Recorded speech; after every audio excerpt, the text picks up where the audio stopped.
Great. So what I was going to talk about is one thing, which is on the xv6 side first, which is what I'll call the art of building slowly. I think in a large code base, not that xv6 is that large of a code base, but it's a small and delicate code base. You might think of it that way. Delicate in that when you make a mistake, the thing just doesn't work at all.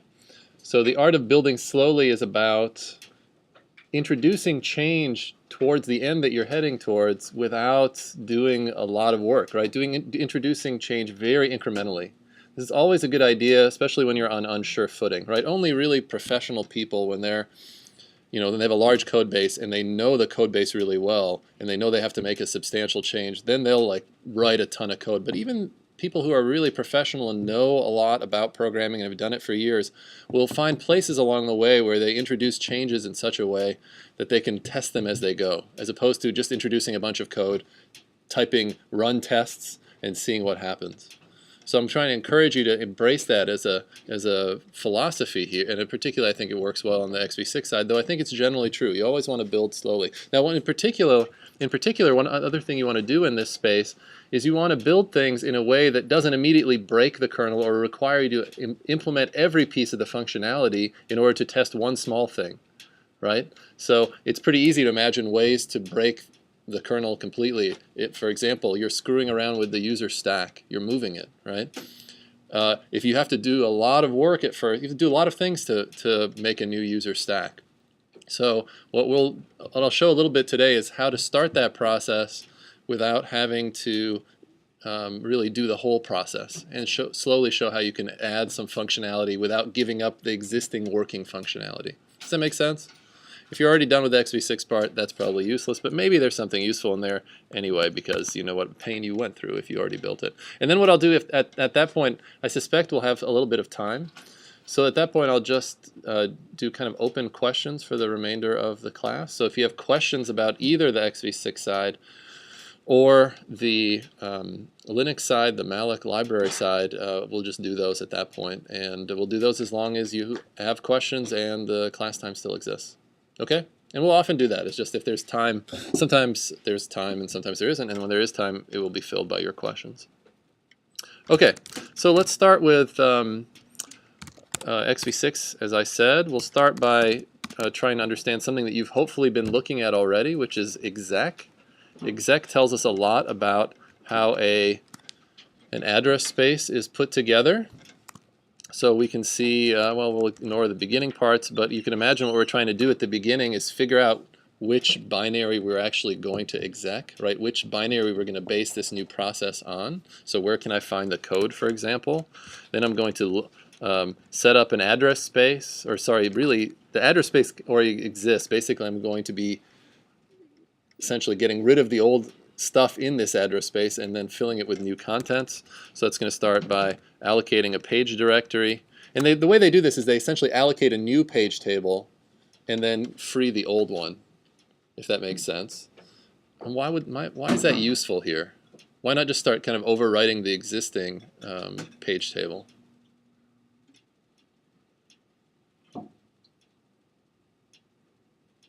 I mean, logically you could do that, right? You could just say, well, you know, this page table is going to be, this process is halted right now. It's called into the kernel to exec. You could go ahead and start kind of messing with its, create a new page table for it. Why do you think it's useful to basically create a new page table, fill it, and then when you're done with that, get rid of the old one? Why is that a good strategy? What might happen? Yeah. If system crashes? Well, if the system crashes, it's all gone. So everyone's happy when the system crashes. The only thing you have to worry about then is the file system, and we'll worry about that in the last part of the class. That's persistent state. Yeah. No, not really. Context switch. Yeah. If you started to replace the old one but didn't replace it all, you could end up going in weird places in memory if you jumped off the edge of the loop. But when would that happen if you started to do it? It's when if you're trying to do it and then something like goes horribly wrong, like you're trying to allocate memory and you're out of memory, and then you realize this exec has to fail. When exec has to fail, you have to the old address space still has to exist, right? The only time that exec returns and the initial address space exists after the exec is when exec fails. So in case of exec failing, you basically have an easy way, with the way they've done it here, to go back to that old address space. And you can see this by following places where they say go to bad, for example. Oh, I'm trying to do something, then go to bad. And what they do at the bad exit point, and this is a very common kernel idiom, is basically there's a clean return path, which returns 0, and then there's this bad return path. And you can see one thing they do down here is if they've allocated that page directory, they go ahead and free that new page directory because they don't want to leak memory in the case where that new address space wasn't going to get set up. Does it make sense? So you create a new page table, that's what exec does, and then it, most of the time it'll just fill it, and then in this point you can see here it frees the old one instead of the new one, and vice versa. Okay? So anyway, that's just a bit of an aside, but something to understand. And so let's look at this code again, make sure we can make sense of it. You can see here, this is where the original stack is created. You're going to have to do something like this, but in a slightly different location. So to understand that, and then down here, and we'll talk about that more in a second, and down here what happens is they basically populate, when we talked about this last time, they populate that stack with argv and argc and a few other things like a return address, and then they basically fill the address space. They do a couple other things, and then basically exec is done. Then they return into this new program at its entry point. So I'm going to talk about today is creating a new stack at a different part of the address space. And like I said, I'm going to do this in this slow way where we incrementally do something like this. So to do that, first we have to understand how alloc UVM works. How many people have looked at that code already? Okay, a few of you. So it's in vm.c. Okay, so let's look at that. We don't have to understand a lot about what it does. But let's just look at what it says it does and see if it's true. Allocate page tables in physical memory to grow process from old size to new size, and which needs not be page aligned, which returns new size or 0 on error. And you can see they immediately do some checks here. One thing they're checking is, are you trying to go past the user top, the max part of the address space? So for user processes, that's actually the way they've set up the address space in xv6. It's 0 to 640K is what user top is, but that's interesting. And then they don't let you shrink it this way. And then basically they go through allocate memory. If something fails, they deallocate some stuff, and then they clear the page, right? Memset 0. Why do they clear pages when they're adding them to your address space? Yeah. So you can't end up somewhere you're not supposed to? Well, you're going to get a page. It's in your address space, but why are they clearing it? It's like you can never get to some place you aren't supposed to. In the end, the page table will point to this page, and that's totally fine. But why do they clear it? What are they worried about? What is a kernel worried about when you're allocating a page into your address space? Previously allocated page? Yeah, someone might have had some stuff in there, like some sensitive stuff. In fact, the kernel might have had that page, right? The kernel might have been using that page to hold, something about passwords. Who knows, right? It could be sensitive. So clearing is a common thing that's done whenever you allocate a page in a kernel. And anyway, then they call this map pages routine to map it into your address space. And we could look at that if we wanted to, but I don't think we need to. So the first thing I'm going to try to do is I'm going to, let me just take some notes here.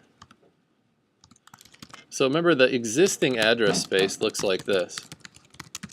It looks like basically code, one-page stack, and the code may be one or more pages, right? So maybe a few pages of code, a one-page stack, and then a heap that grows downwards. And hopefully this all makes sense to you at this point. That's the existing one. The new one is going to look like, well, some kind of null or invalid page, right? Let's call it invalid first page, then code, and then a heap, which grows downwards. And then we know at the bottom of that there's going to be some empty space, so more invalid pages is how you should think of that.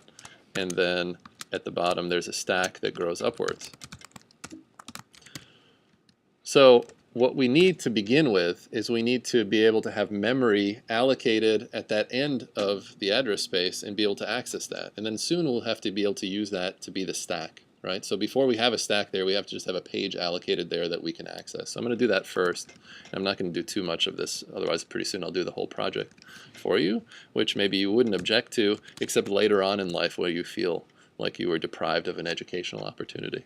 So yeah, Does the no. original stack does the original stack grow downward or upward? It grows backwards, just like all the stacks. Yeah, and that's kind of the everything about the whole system and compilation, etc. All the calling conventions all assume that. So it'd be painful to change that. Yeah. Yeah. Okay, makes sense. Yeah. There's a bunch of stuff that xv6 allocates between stack and code, as far as I remember, like the kernel stuff. Stack and code. Isn't there? Let's look at it. 'Cause that's what. Like there's a page for protection between stack and code. Well, actually, all they do is they just round up. They just round up to the next page boundary. So if you read in 2,000 bytes, they're going to go to 4096 and make a aligned page of stack. I don't think there's any other pages in there.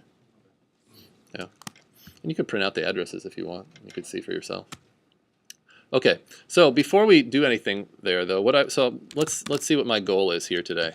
My goal is to basically, I want to allocate this page and be able to access it, but I'm not going to use it to yet make a stack on it. Okay.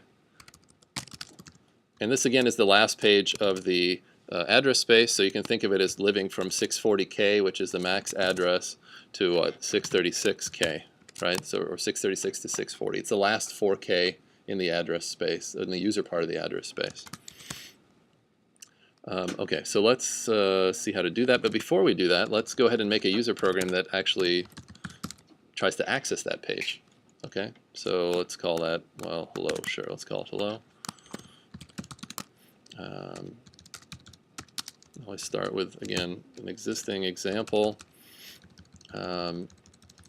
Let's go ahead and just try to access that page.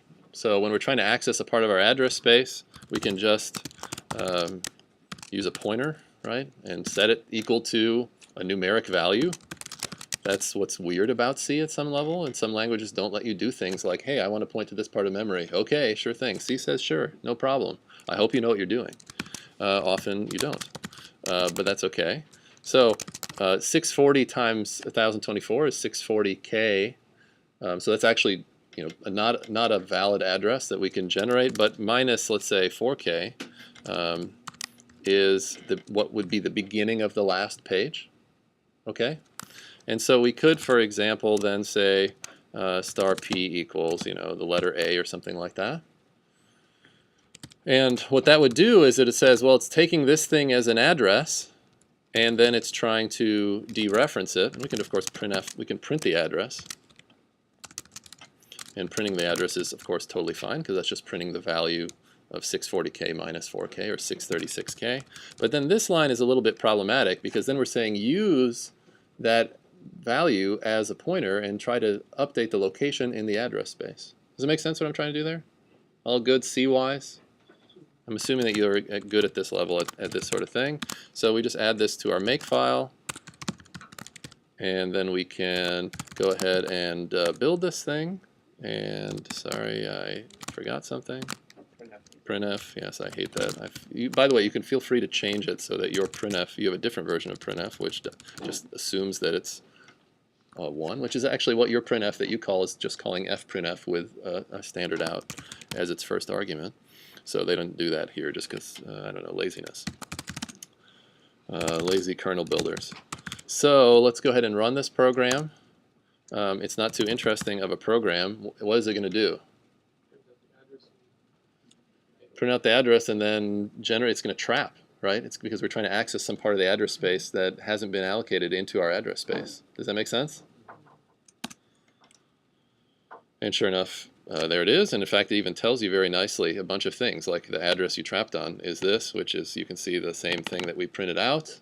And you can see what instruction pointer, which instruction it was that tried to access this thing. You can see all sorts of cool stuff when you go ahead and do this thing. So, okay. So now what we want to do, okay, so we understand this program. Any questions about this program? All make sense? Okay. Let's go ahead and look at exec And let's try to make it so this program no longer crashes. Okay? So how are we going to do that? Well, we have this alloc UVM code, which says this is how we allocate, basically gets us a page of physical memory and then maps it into our address space at the parameters as specified here, right? From size to size plus page size is how we get the stack page for our user address space. So let's just go ahead and use this. And let's, I don't know, let's do it down here for why not. Doing something, it's a useful comment, doing something useful for class. That'll be maybe debatable, but we could, let's say we have we call it, here's our new stack or something like that. And of course we want this to be, again, that last piece. So we want it to start, well, not at user top, but where?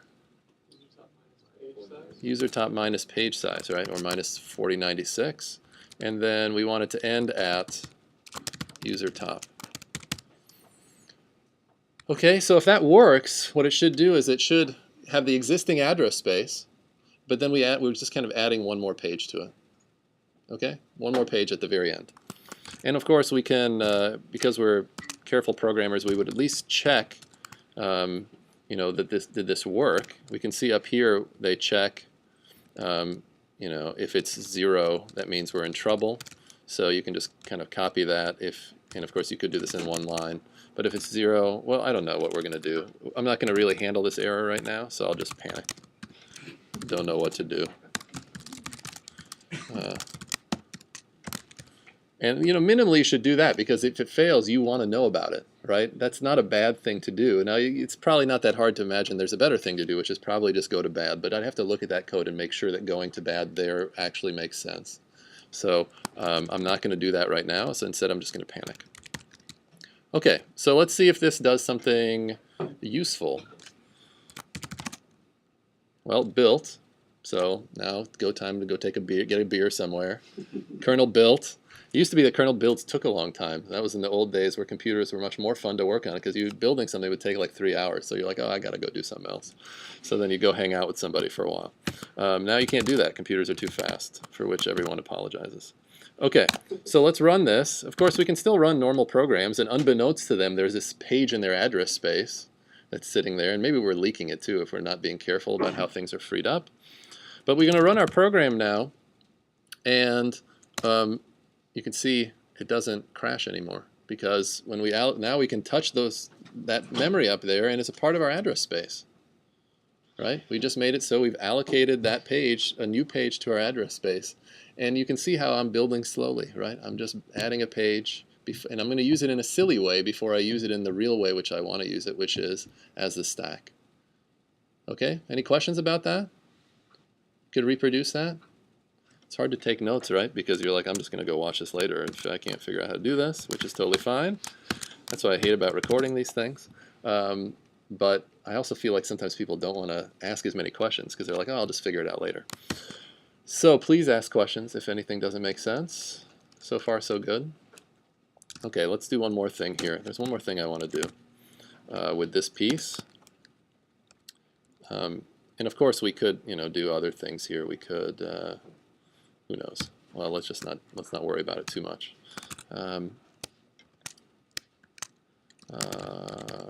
Okay, so of course we could do things like this. We could print, a character, and just go ahead and print it and make sure that that works.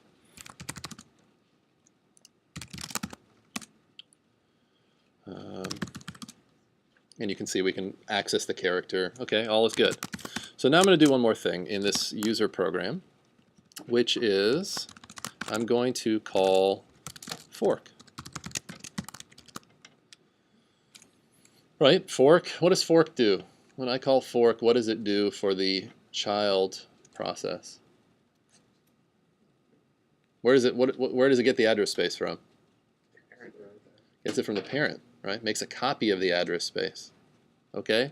So clearly when I'm messing around with the address space, And I know that there's a routine because I've been listening in class, and it turns out that I love operating systems. I'm thinking like you right now. So if you were wondering, so what I should be thinking then is when I call the fork routine, that makes a copy of the address space. I've changed the address space. There's a routine I know that makes a copy of the address space. What does that say to me as the careful kernel programmer? I should probably figure out what's going on in fork and see if I need to do anything to it, right?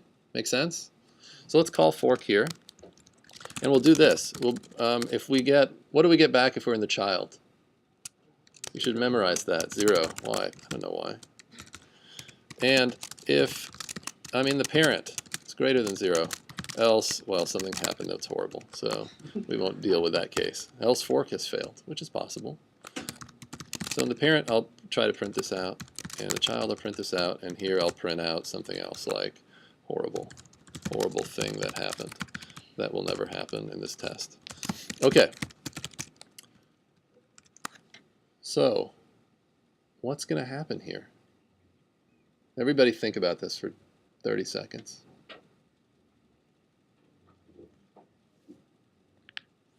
Okay, let's think about, just look at the code, right? This code up here happens for everybody, or sorry, it happens just in the parent at first, but then we create a copy of the address space, or so we think. We call fork.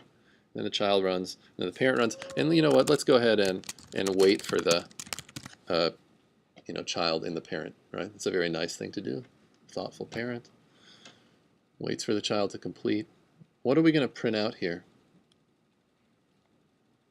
What are some guesses? Child A, parent A. Could be child A, parent A, and of course there's this printout here of the address. What else could happen? Or you could create child and trap. Yeah, why do you say that? Well, we don't know what fork does. I mean, there are two possibilities. It's either going to print or it's not going to print. Interesting. Is there a third possibility?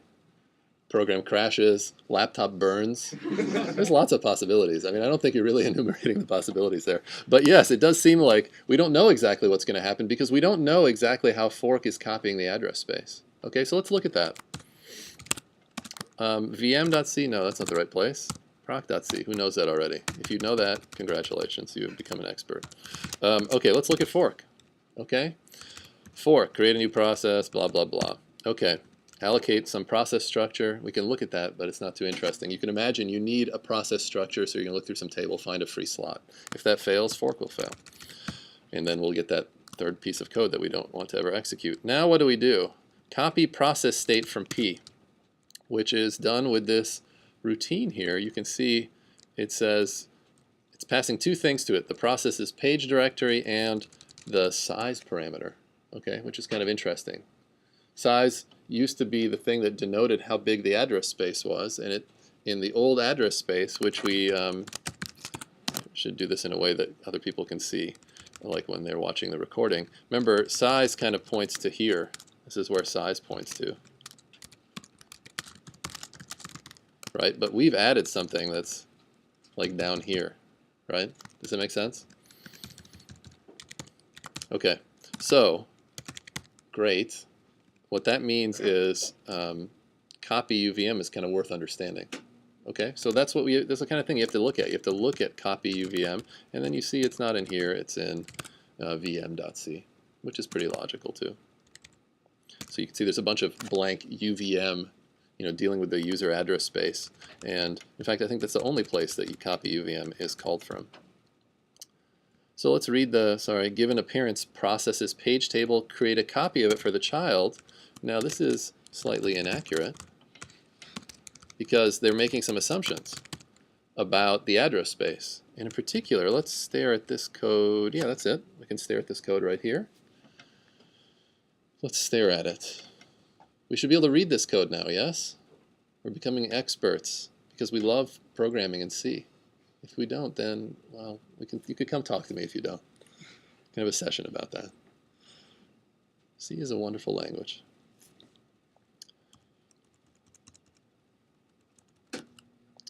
So I guess there's some important parts of this, and the important parts, you don't have to, okay, you're saying, well, to understand this, I mean, this is a reasonable comment. I have to understand what walk pager does. I probably can piece through here. They're looking at something like at the, what physical address they're getting out of page table entry, stuff like that.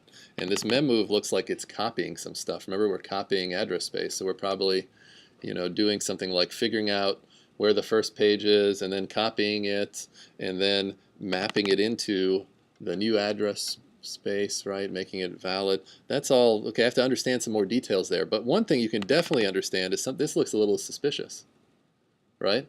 It looks like it's just going from 0 to size. So, and size, as we, or at least as I claimed, just points to the end of the existing heap, and we've just added a page, that's going to be our stack eventually, perhaps. We just added a new page down here, right? Does that make sense? So we're looking at this, and the copy that it's doing in copy UVM doesn't, to me, maybe to you too, look sufficient to copy what now is our entire valid address space, because we have this page down here. It assumes the address space goes from 0 to size and is all contiguous. It doesn't assume a sparse address space. Okay, good. So let's go back to this code. We had our two options, or many, depending on how you look at the universe. But let's say two options, that what's going to happen when child prints. So now what do we think is going to happen? It's going to trap, right? It's going to trap because the child, when we call fork, the child is going to not get the copy of that page. And remember, where did we set that code up? Where did we set up that new page? In exec, right? We haven't called exec yet. In fact, we never call exec in this program because we just call fork. That's okay. It still should work. So let's see if all that's true. I always like when I say a bunch of stuff and then it turns out not to be true at all. But that doesn't happen that often. All right, so we can still run ls. That's my test. Did everything else work? Then let's run, of course you can run the user test. That's a much more substantial test. And sure enough, the kernel becomes yet again understandable. The behavior, if you understand how copy UVM works, is predictable, which is, hey, that child, we didn't actually do a proper fork. We did not create a proper copy of the address space. Okay, any questions about that?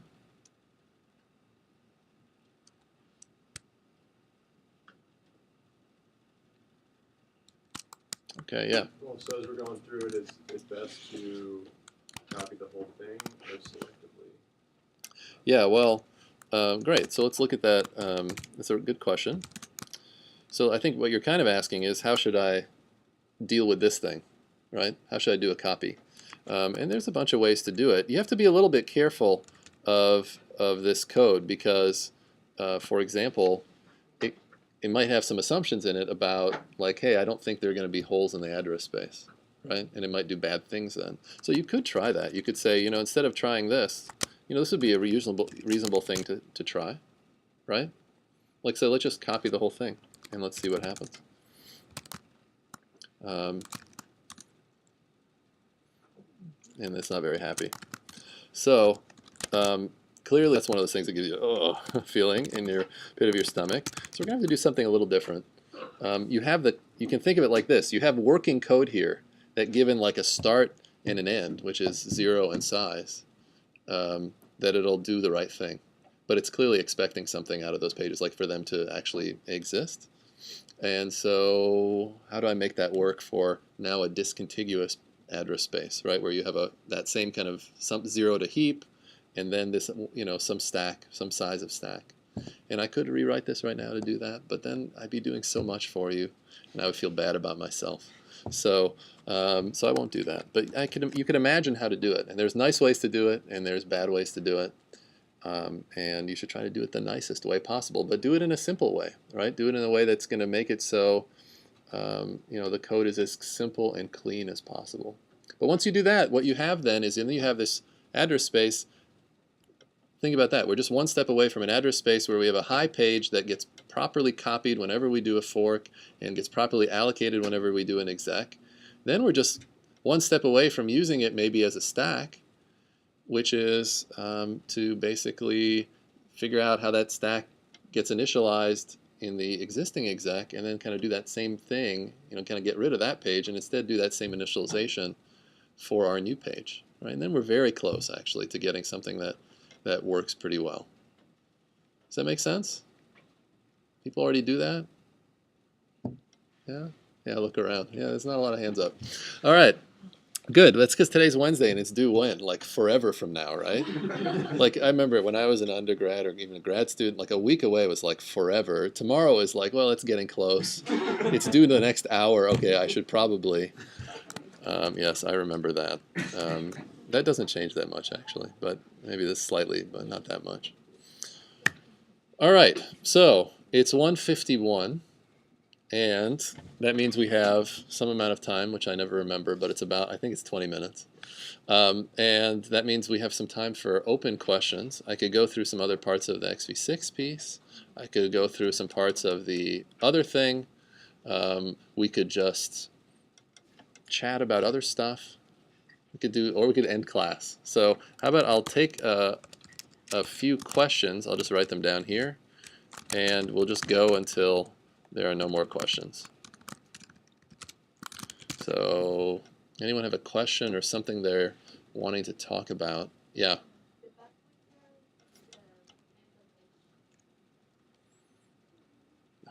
Mem.h. So, yeah, what is it? E bad pointer or something? Do we say anything about that in the spec? Does the spec say return E bad pointer on this? There's some error message. Yeah, if this the mem.h has lots of stuff in it. Don't be obsessed with mem.h. Be obsessed with don't change mem.h, but don't be obsessed with it. And I feel like you're asking a lot of mem.h questions. So in any case, look at the the p3 whatever page and do that. But don't change mem.h. But if you're not using something in mem.h, that's totally fine, because we got the malloc. We've done versions of malloc project. I always change it somewhat for obvious reasons, perhaps, but it's always a little different. But therefore, so there's some crud in there. So my apologies for that. It seeps through across years. All right, there's a question. Yes. In the free book, whenever it's allocating new memory, it always does it at like the beginning of the free chunk. And then is it okay to do it at like the end of the free chunk, or? Yeah. So the question is, you have a free chunk. Which part to allocate, right? Yeah. Like beginning, middle, end. And I guess it's probably fine to say that the beginning and end are kind of equivalent. Okay. And that if you did something in the middle, it'd be weird. Okay. Yeah, that would cause like you're like a fragmenting allocator. You try to cause more fragmentation to happen. I mean, that's a kind of an interesting twist. Maybe it's an exam question. In the program header struct, what is .va? Is that supposed to be virtual address, or is that something else? So where am I looking? If you go in the xv6, there's a structure called prog, or prog, and then hdr, and it's an exec is a good example. Yeah, it's like yeah. So if you go up to the very first sv equals allocate, it's like pa .va. Yeah. Is that a virtual address, or what is .ph.va? Yeah, that's a great question. Well, there's no documentation on it. That's the Oh, point. hold on. There is documentation. There's code. Documentation. See the code. When you go to the structure, there isn't anything describing what each index in this. Yeah. So you have to kind of figure it out. Okay. Yeah. Sorry. Yeah. Sometimes I'm not going to answer questions like that. The world is so documented now, so this is like, this is good training, right? Not every answer to your questions are actually on Google, which is awesome. This is what the world used to be like. It's like traveling back in time when, back when I was a young person, which I know I talk about that too much. So, yeah, there was a time where you had a question and you just couldn't type it into Google. Can you imagine that time? Does that seem possible? I know my children have no idea what I'm talking about when I talk about that. They're like, what do you mean? I'm like, people just had to know stuff. It was great. You had to hang out with smart people because when you didn't know something, it was either some of you knew it or you would just argue about it for hours. Now you just look it up. It's removed lots of good arguments from the world. So yes, you have to look stuff up. Sorry about that. Or figure it out, or just print it out, see what it's doing. Does anything need to be changed in ELF? Or do we need to know? Do you have to change the ELF format? No. No. Yeah, you shouldn't have to know much about it. Okay. Yeah, I mean, you have to change. Let me be careful there. Your binary will be slightly different because of what you're doing, because your entry point is going to be a little bit different. So but you don't have to actually change the ELF format. The ELF format is a generic format for binaries. Okay, so the fact that we're going to change stuff inside, it's going to automatically reflect the fact that... Yeah, like if you change something in the make file, like for example, some flag about, for example, like the entry point.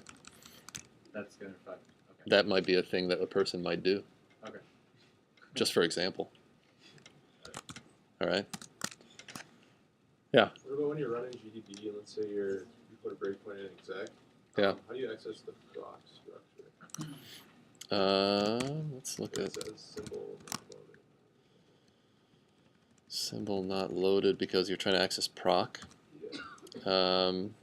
Well, I would think you'd be able to access that.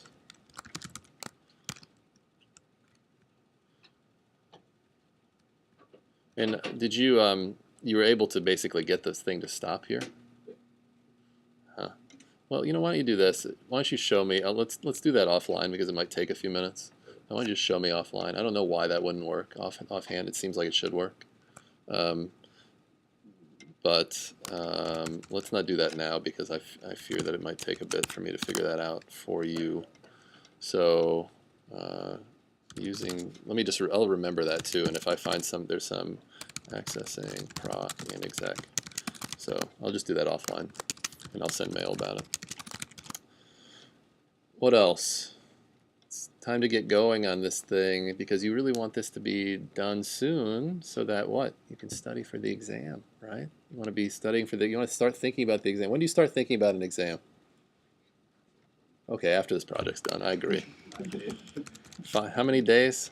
How many days do you need to study for a midterm for a class like this? Who's taken a 500 level class in CS before? Most of you. What's the hardest midterm you've had? 552. Okay, what's another hard midterm? 577 algorithms, 551, anything 55 blank. That's your fault for being interested in computer architecture. Algorithms, who knows? What else?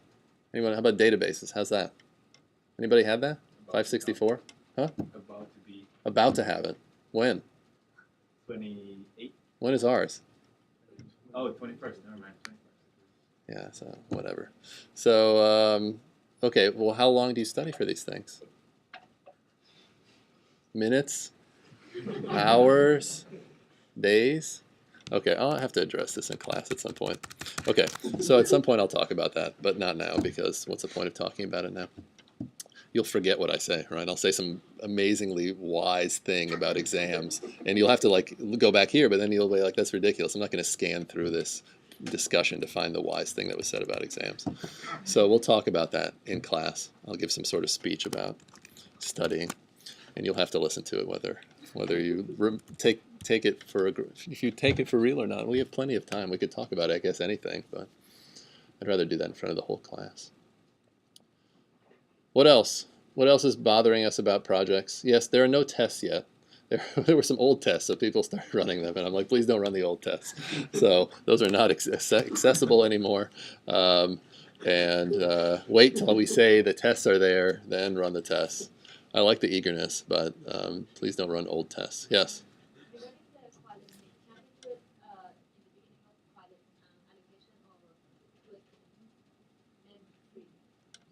Oh, when should you do coalescing? Well, coalescing, I guess it's a good question. It might be hard to tell. It's pretty natural to do it on free, but at some level you could imagine doing it before allocating, because who cares about when you're freeing? So you could probably do it either way. I think it's natural to do it at free, so I would probably start with that, with the coalescing. What else? Why don't I do this? I'll just sit around for a while. If you have more specific questions which you don't feel comfortable asking in front of everybody, come up. I'll look into the GDB thing in the meanwhile too, and we'll kind of end class now. Okay, so end class. I'll sit around for a while. I also have office hours, of course, so you could go over there as well.